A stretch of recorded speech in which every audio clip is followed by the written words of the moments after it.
С 10 по 23 сентября в республике пройдут 75-й чемпионат России по шахматам среди мужчин и 72-й чемпионат России по шахматам среди женщин.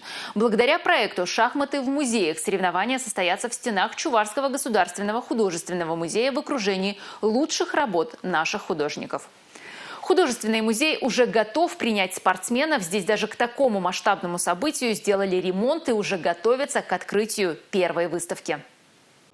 Обновление художественного музея заметно еще с улицы. Входную группу и фасад отремонтировали, поменяли ступени. Много работы проделано на втором и третьем этажах. На вчерашний день мы объект сдали. Здесь примерно мы положили около 1100 квадратов плитки. Было стены штукатурные, зашпаклеванные и покрашенные в 2 слоя, естественно. Более 4000 квадратов. Естественно, чтобы такой большой объект вовремя успеть, потому что есть определенные технологии, которые нельзя пропустить.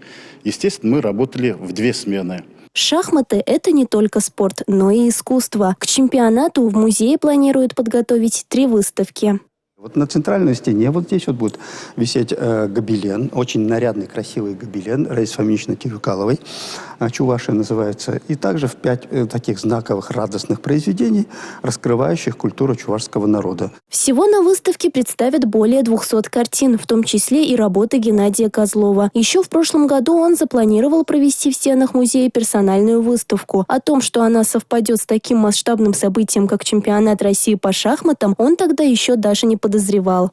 А в сентябре у меня, 2 сентября, запланирована была в прошлом году еще персональная выставка, посвященная 60-летию.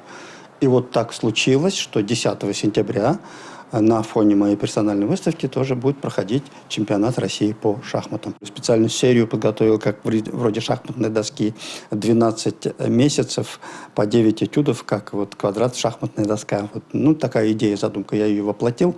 Игра пройдет в главном зале музея. Здесь поставят 14 столов, а на пол постелят ковролин. Художественный музей полностью готов принять в своих стенах сильнейших шахматистов страны. Милена Алексеева, Алина Сусметова, Бахтияр Вилеев, Республика.